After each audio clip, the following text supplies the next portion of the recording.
Colonel Bouquet. General, everyone knows Colonel Bouquet from his exploits with the French. There's a dreadful situation in the area for a bit. But the war is over. Hi, I'm Sophia Jessica, and this is Angel, and welcome to the fan carpet. It's such a pleasure to speak to you, Rachele. How are you doing today? Likewise, I'm doing great. Thanks for making time. Yeah, thank you. Thank you for joining me. Yeah, I've been an admirer of your work since I saw you on Agents of S.H.I.E.L.D. So, Thank you. Yeah. So, you didn't get a huge amount to do on that show, but I did like what I saw. So, yeah. I appreciate that. Thank you. Yeah, would have loved more. Agents of S.H.I.E.L.D. was so fun, and everyone on that show is so talented. Yeah. Hey, well, with the multiverse, you could always come back. So. But who knows? So if we go back to the beginning, was there a defining moment for you to get into the industry? Oh man, there are so many defining moments. Picking one is challenging, but I think the one that rises above the rest would probably be a theater teacher that I had. Her name's Rosalind Enciso. I had her in high school, and she was just such an encourager and a champion of like me and my work. I think she just saw that I really like came alive in theater settings, and she used to like pull me aside, encourage me. She did this so much as to try to set me up with manager meetings, agent meetings. She was hugely influential in encouraging me to take a step into the industry. And it was something that I never thought someone could do as a career. And without her, I don't think that I would have ever considered that this was possible beyond just a hobby. So hats off to Roz and Ciso. And I'm sure she does this for many, many other aspiring actors. So I'm not the only one that she's championed. Grateful to her. Awesome. Is this the love of yours? It's still a love, it's the thing I feel luckiest to be able to do. So it's like whenever I'm on a project, it's definitely me at my happiest. It just feels so good. So, it is. The answer is yes. Awesome. So what was it about Love, Courage and the Battle of Bushy Run that made you want to be a part of it? And what can you tell us about the story without giving anything away, and where Anne fits into the story? Yeah. So the thing that first struck me about Love, Courage, and the Battle of Bushy Run was Charlie Richards' writing. I got the sides for that audition, and I read it, and I remember just thinking that it felt like music to me. I was like, wow. I was like, he writes this character so well. I was like, I just feel like I can hear the words and the cadence, and that doesn't always happen when you get audition sides. You're like, sometimes you're like, okay, how am I going to make this work? And you have to like really puzzle it out and try to figure out how to like unlock the script. And with his words, I felt like it was already unlocked. And I was like, oh my God, I love this musicality. I just hope that they give me the opportunity to do this, because I feel like I can hear her voice. I feel like it's just so effortless. And that was for me like the number one thing that made me want to be a part of it. And then of course, as we went further along in the process, there were other things that drew me, but that was the first.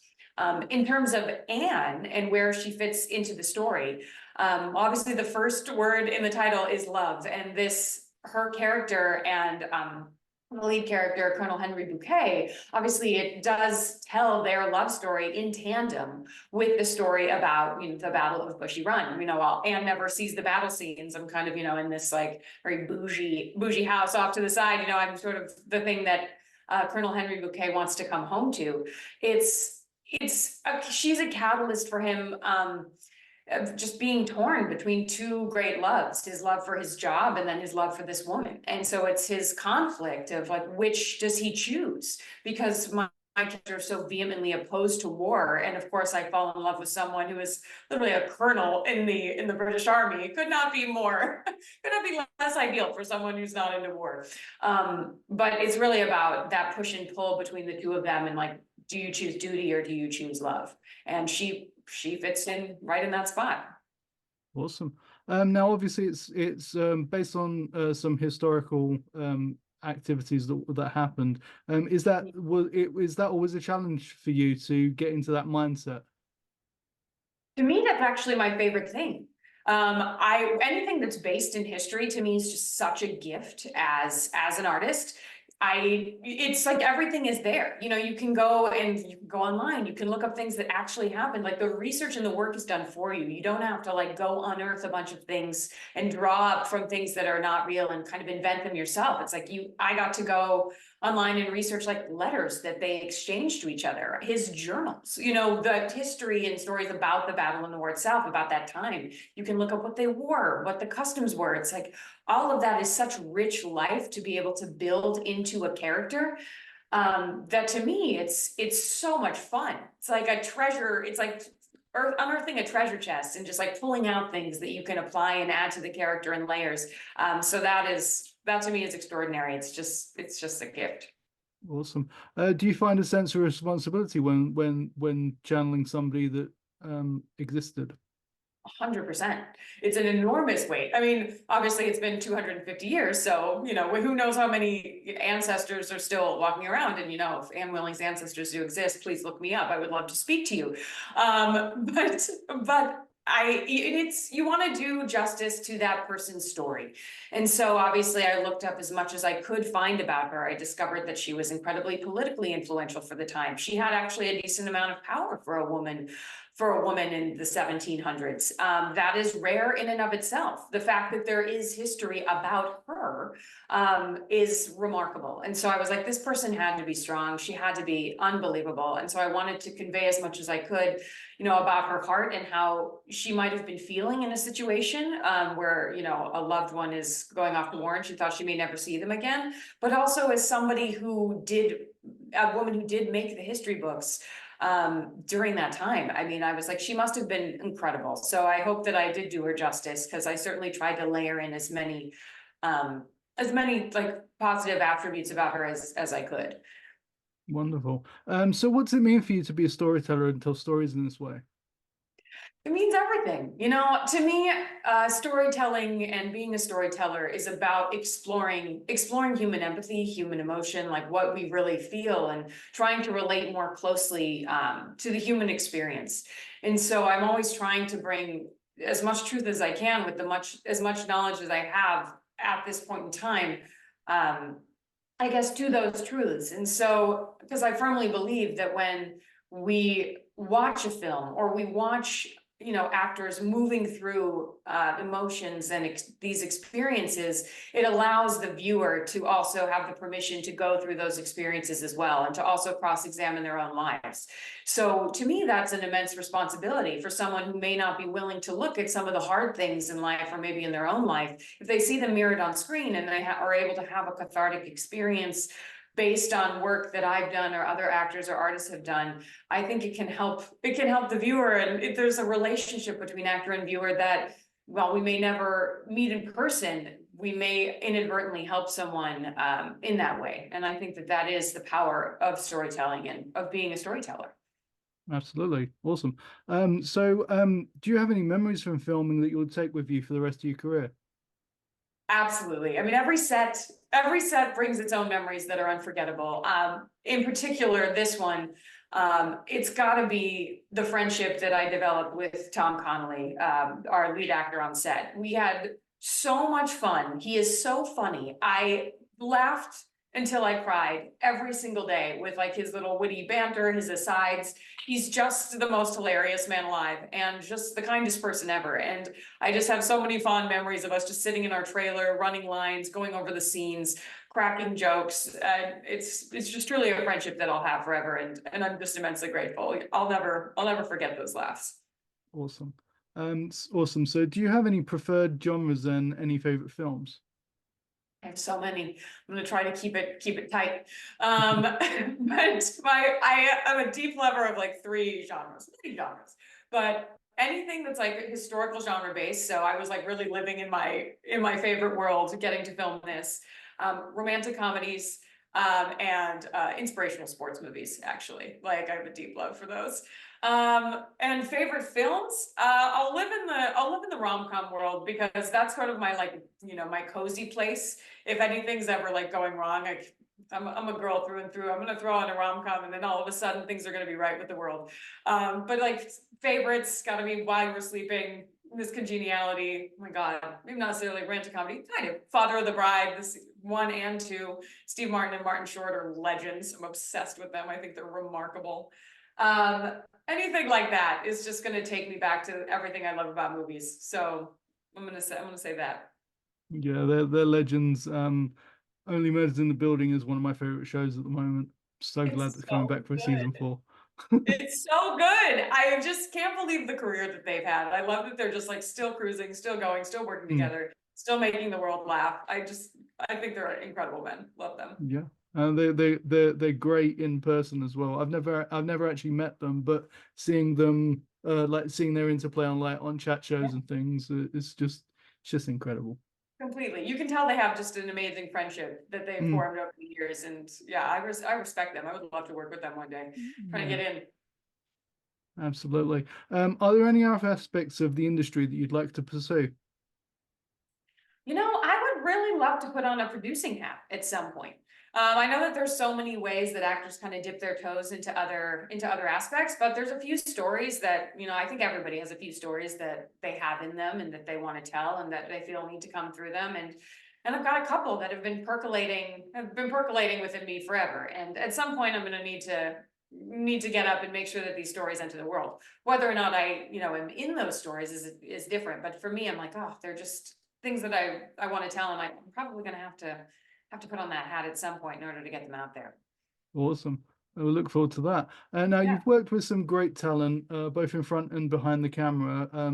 Most notably, obviously, Ming-Na Wen and Clark Gregg from Yes. Agents of S.H.I.E.L.D. Adam Baldwin in this. Do you have a wish list of who you'd like to work with? Oh, wish list. Absolutely. I mean, firstly, like Ming-Na Wen and Clark Gregg are amazing people. Not only are they talented, but they are kind, dedicated, and just absolutely wonderful human beings to everybody who walks on this set. I have to not, you know, tilt my hat to them because that doesn't always happen. And they really are just like stars through and through to their core. Adam Baldwin as well. Absolutely remarkable man. He was so generous and kind on set. Says wonderful things to me, and I can't give him enough respect dust. All huge talents. In terms of people that I would still love to work with, I would really love to work with some of the comedy greats. I would love to work with Kristen Wiig. I would love to work with Melissa McCarthy, Maya Rudolph, all of like Seth Rogen. I want to get into that crew, and I want to have a solid series of laughs with these people. That would be like the ultimate dream, is to just be stuck on a set with some of the funniest people in the world and to bring some of those things to life. That would be the dream. Awesome. Did you see Maya's recent hosting gig on SNL? She was incredible.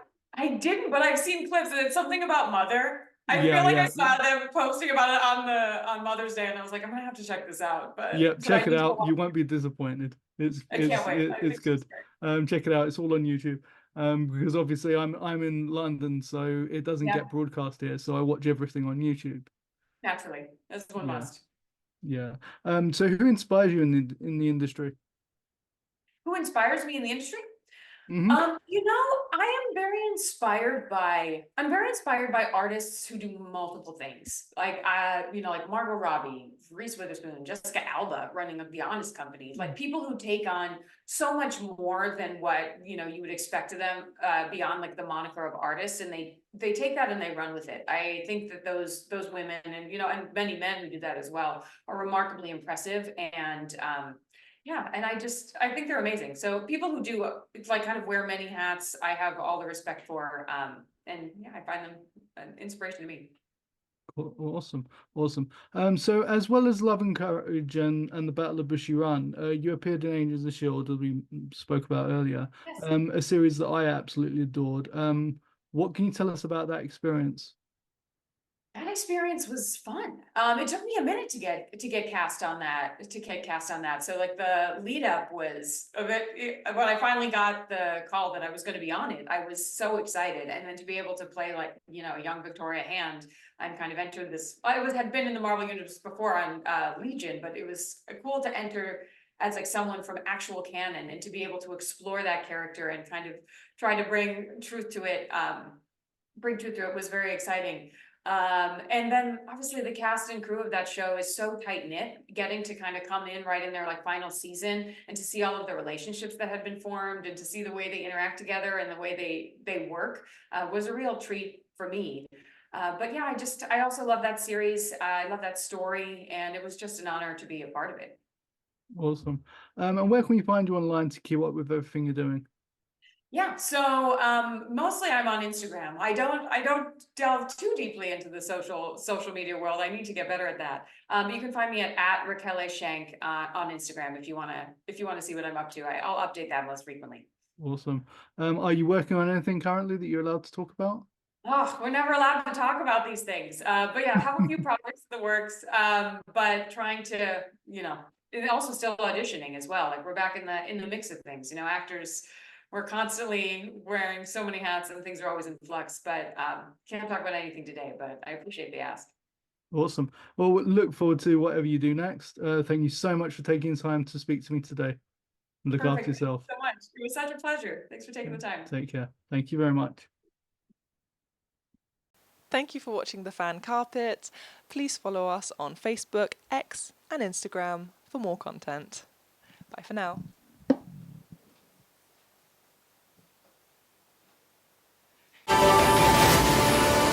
They do not intend to spare anyone. Fire!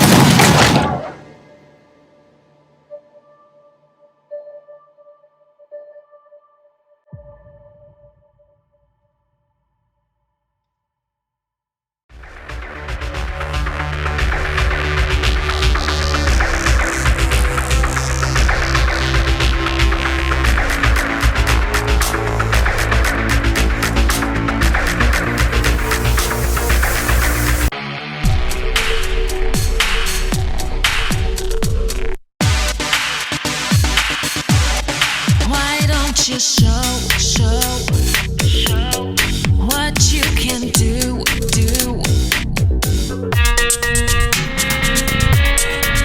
I hear a siren.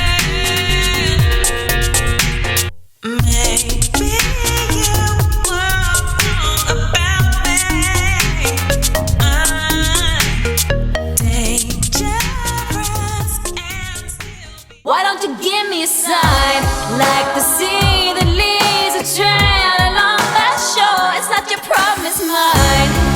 Everybody thinks that I'm okay.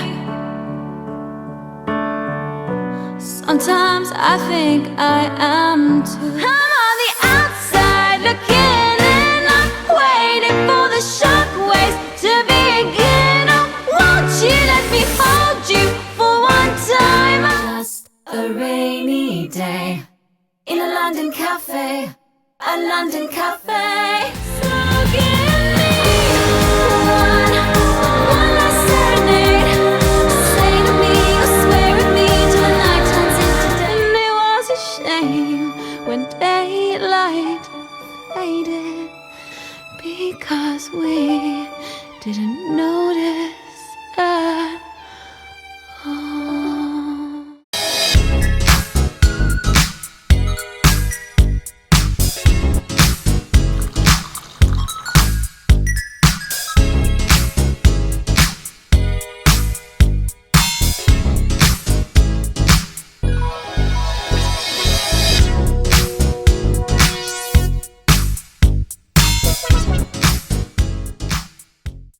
Thank you for watching The Fan Carpet. If you like this video, be sure to click that thumbs up button at the bottom of your screen.